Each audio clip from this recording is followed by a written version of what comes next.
You may begin the match. Well, a very good evening and welcome back to the men's semi-final draws here in the IBF World Championships in Dubai 2021.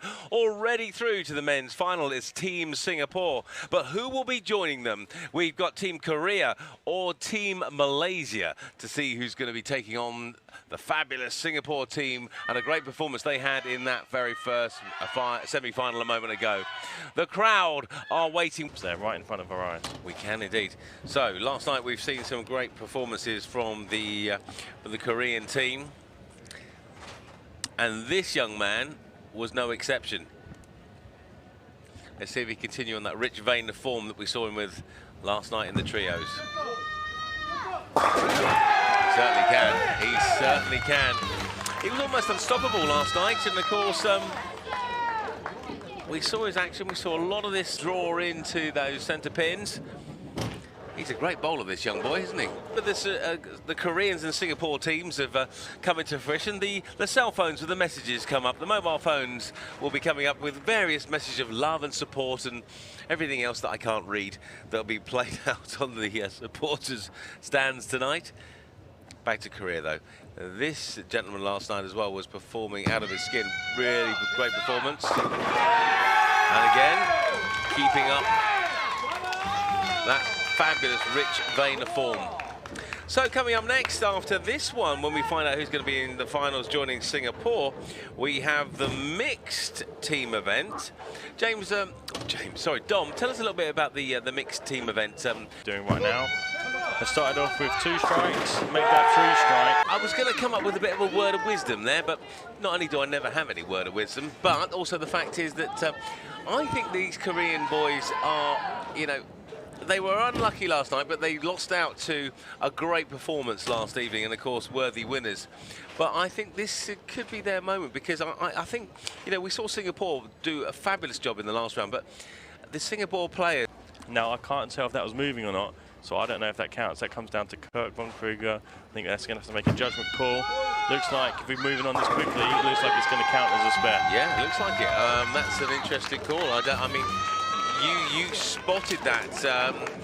You spotted that, Dom. I think we might have a chance to have a quick look at that in a couple of moments. I wonder if even it's on the cams or whatever else they have behind them on that machine. They haven't been able to do that, so I think Kirk is going to give them the benefit of the doubt because it's not that whoever's bowling that right lane, it's not their fault that the machine isn't running as so like it to. The officiators who are watching this, Dom, do they have the benefit of monitors and screens like we do, or are they just literally looking down the lane? Towards the Malaysians well, being listen, on this lane I think it's all all about sport, isn't it? Sport, you know, if everything just goes mundane from left to right to left to right, it can be a bit boring. We like it, not controversy, but we like a little bit of a talking point to talk over.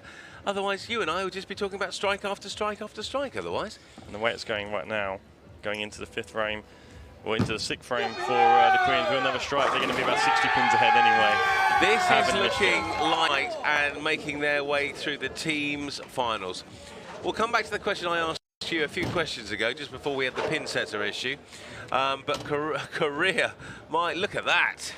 The pins were set because there's that little issue with the pin setter.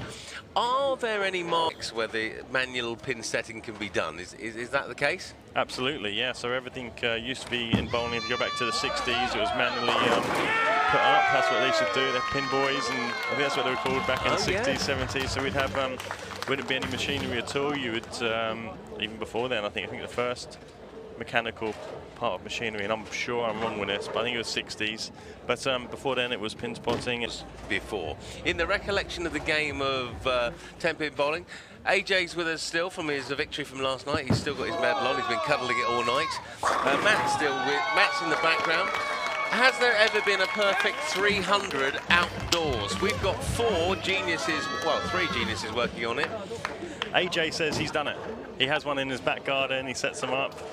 AJ's bowled 300 outside. AJ winning outside in his own garden doesn't count. Malaysia have lost. If we can add all of that up, and that's not going to... We'll have a chat with AJ a little bit later on and see if he managed to keep his gold medal under his pillow last night, or did he have it on the bedside cabinet, or... Oh, he's only got it in his pocket with him right now, AJ. Whoa! Okay.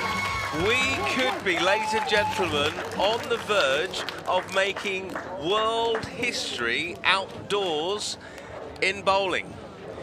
We are on the verge of seeing a perfect 300. Going and bowling those 4 frames could really be a big moment going into this 300. And they have this young man. Okay, let's see it. Let's have a look. Let's give it a bit of silence and see what we're going to see here.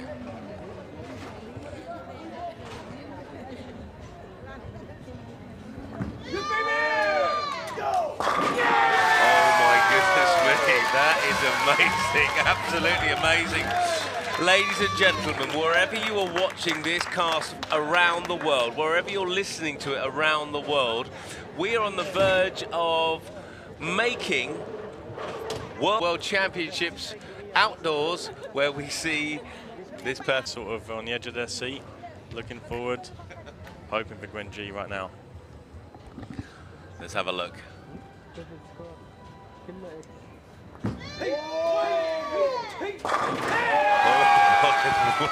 That is precision. So Dom, we are 1 away from something that has 300.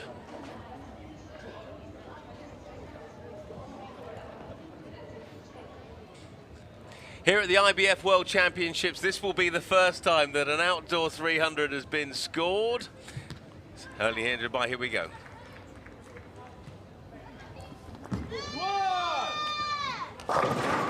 Oh! AJ Johnson is beside me and he can't believe it, but that was nearly the most perfect game of bowling that you... The only thing I would say is going into a final, that allows them to reset. That allows them to not really have too much pressure on things they haven't missed yet. So this might be a blessing in disguise. Singapore and the USA will be coming up live here at Dubai. That